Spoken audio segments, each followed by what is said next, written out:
মান সাররাহু ইউহিব্বুল্লাহ ওয়া রাসূলুহু, যে চায় আল্লাহকে ভালোবাসতে, যে চায় রাসূলকে ভালোবাসতে, যে চায় আল্লাহ তাকে ভালোবাসুক, যে চায় রাসূল তাকে ভালোবাসুক, ফালিয়াতাসাদ্দাক হাদিসাহু ইযা সাদ্দাকা, তাহলে সে যেন সত্য কথা বলে।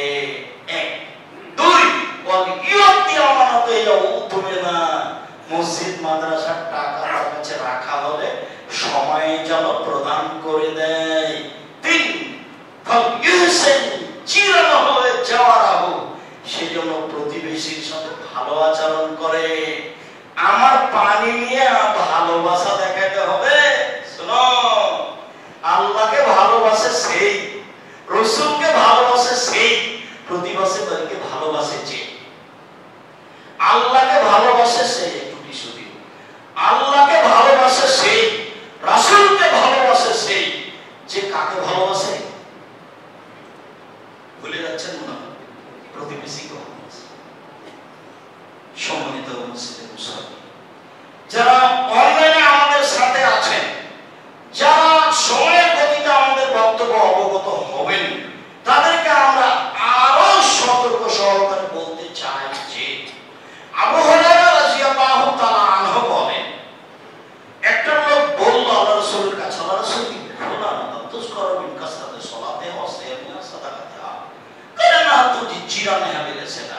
আল্লাহ নবী, বলা হচ্ছে যে অমুক মহিলা বেশি বেশি সালাত আদায় করে, তাহাজ্জুদ পড়ে, অমুক মহিলা বেশি বেশি সিয়াম পালন করে, নফল সিয়াম থাকে, অমুক মহিলা বেশি বেশি দান খায়রাত করে, তবে মুখ দিয়ে প্রতিবেশীকে কষ্ট দেয়, আল্লাহ রাসূল বলেন হিয়া ফিন্নার, ও জাহান্নামে যাবে।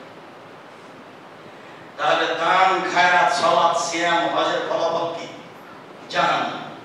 আবার বলা হচ্ছে আল্লাহ রাসূল তুযকারুনা ফুলানাতান কিল্লাতা সিয়ামি ওয়া সাদাকাতিহা ওয়া সালাতিহা, অমুক মহিলা বেশি বেশি কম কম সালাত আদায় করে, কম কম সিয়াম পালন করে, কম কম দান খায়রাত করে, ইন্নাহা তাসাদ্দাকা বিলাসরিন আকিদি, আরে একটু ভাঙাচোরা পনির দান করে, পনির একটু সামান্য দান করে, একটু সামান্য পনিরের টুকরা দান করে, তবে ফলা ইজি জারাহু লিসানিহা, সে মুখ দিয়ে কাউকে কষ্ট দেয় না, সে মুখ বন্ধ রাখে, চলে স্বাভাবিক গতিতে, কাউকে কষ্ট দেয় না, প্রতিবেশী বসে হুয়া হিয়া ফি জান্নাহ, জান্নাতে। দান তো দামি জিনিস, সালাত তো দামি জিনিস, সিয়াম তো দামি জিনিস, ফলাফল জাহান্নাম। কম দেওয়া তো ভালো হলো না, একেবারে কম দেয়। কম দেওয়া বলতে বলতে একটা পনিরের টুকরা দেয়, এত বড় ওখানে কিছু দেয়, তো মুখে কাউকে কষ্ট দেয় না, ফলাফল জান্নাত। প্রতিবেশীর সাথে ভালো আচরণ করতে না পারলে জাহান্নাম হবে, এই কথাই ঠিক। প্রতিবেশীর সাথে ভালো আচরণ করতে পারলে জান্নাত হবে, এই কথাই ঠিক। আমি অনুরোধ জানাচ্ছি যে নির্বাচন বা কোনো কিছুকে সামনে রেখে জিন্দিতে কারো বিরুদ্ধে মুখ খুলবেন না। ও আপনার দূর প্রতিবেশী, আপনার এই পাড়ায় বাড়ি, বেড়াইতে ওই পাড়ায় তার বাড়ি, তাহলে ও আপনার দূর প্রতিবেশী। আর আপনার ঘরের সাথে যে আছে সে হলো আপনার নিকট প্রতিবেশী। এই কথা আল্লাহ বলছেন। নিজে করেন নিজে খান, নিজে করেন নিজে খান, দিন মজুরি করে হোক, নাহলে ব্যবসা বাণিজ্য করে হোক, যেভাবে হোক, কারোর সাথে তো এসব ঘোরাঘুরি করার দরকার নেই।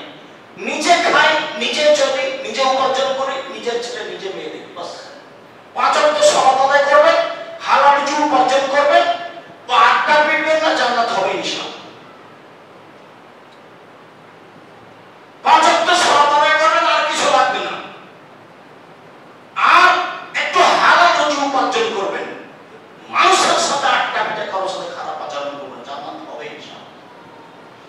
সম্মানিত মসজিদের মুসল্লি, শেষের দিকে চলে আসলাম।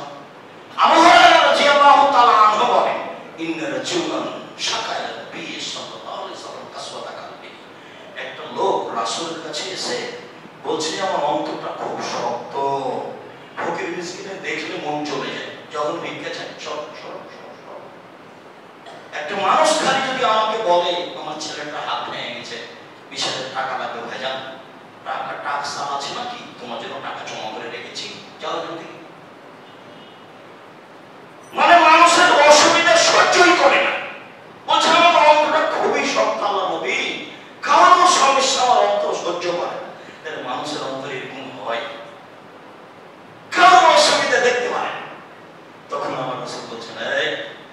সালাসাল ইয়াতীম আতিম মাসাকিন এরকম কালবা ইয়াতীমের মাথায় হাত দিবা।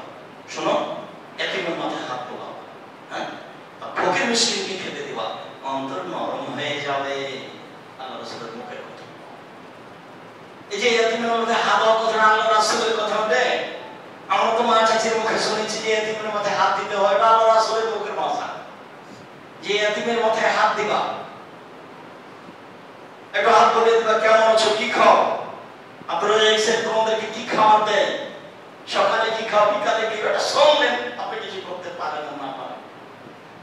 ইয়াতীমের মাথায় হাত দিলেন আর ফকির মিসকিনকে খেতে দিবেন, এরকম কাল লোক, তাহলে তোমার অন্তর নরম হয়ে যাবে।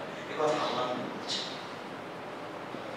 সাহাবী সাদ রাদিয়াল্লাহু তাআলা আনহু বলেন, রাসূল সাল্লাল্লাহু আলাইহি সাল্লাম বলেছেন, আনা কাফির ইয়াতীম ফিল জান্নাহ হাকাদা, যে ইয়াতীমের অনুকরণ করবে সে আর আমি জান্নাতে হবে থাকবে। ওয়াসা বিসাবাল উস্তা, এই তর্জনীয় আর মধ্যমা দিয়ে আঙ্গুল দিয়ে ইশারা করে দেখেন, এই শোনো, যে ব্যক্তি ইয়াতীমের লালন পালন করবে সে আর আমি জান্নাতে হবে থাকবো।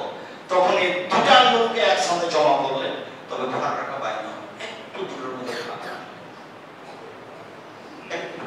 আবার যখন বলেছেন কে যদি দুটা মেয়ের লালন পালন করে, দুটা মেয়ে, দুটা বেটি পড়াশোনা করে বিবাহ দিয়ে দেয়, ওই বাবার আমি জান্নাতে একসাথে থাকবো, তখন ওই আঙ্গুলগুলো দেখে তোমরা জমা করে দিয়েছে। তার মানে মেয়ে লালন পালন ইয়াতীমের চেনা। মানুষ তো একটাই দুটা মেয়ে এলে মন খারাপ, তিনটা দিতে হয়, বউ তালাক দিতে হয়। দাদিয়ে বলছে বউ তালাক দিয়ে দে, আর মা বলছে কি করবি বেটা, বউ নাই, এটা রাখিস। তিনটা মেয়ে আর ছেলে হবে না, মনে হয় যেটা নেবে সেটা পেয়ে হবে, বেটি হবে, বাদ দে আর একটা বিয়ে হবে। মানে জাহেলিয়াত, এর নাম হলো জাহেলিয়াত। শিক্ষা দীক্ষা সব লোক পেয়েছে, সব গান বাজনা বাদ্যযন্ত্র নিয়ে ব্যস্ত। বিবাহ যখন লাগছে তখন এমন বাজনা বাজছে, সাত মিনিটে বাজনা বাজে, মনে হয় না যে বাজনা ছাড়াও বিবাহ শাদী হয়, চুক্তি ছাড়াও প্রোগ্রাম হয়, শ্বশুর বাড়ি থেকে কিছু না নিয়েও মানুষের সংসার চলে, ছেলে মেয়েকে উচ্চ পর্যায়ে শিক্ষা দেওয়া চাই, বিবাহ শাদী দেওয়া চাই। যদি কোথাও না পান তাহলে আপনি আমার সাথে কথা বলেন, আমি আপনাকে দেখিয়ে দিই বাজনা ছাড়া বিবাহ শাদী হয় কিনা। সম্মানিত দিদি ভাই, সদাচার, প্রতিবেশী, প্রতিবেশী ইয়াতীম, ইয়াতীম ও প্রতিবেশী। দেখেন প্রতিবেশী ইয়াতীম নিয়ে আল্লাহ রাসূল কত কথা বলছেন। বলছেন যে লায়াদখুল জান্নাত মান লা ইয়ামাজারু বায়াকাহু, যে তার প্রতিবেশীকে কষ্ট দেয় সে জান্নাতে যাবে না। হাদিস বুখারী।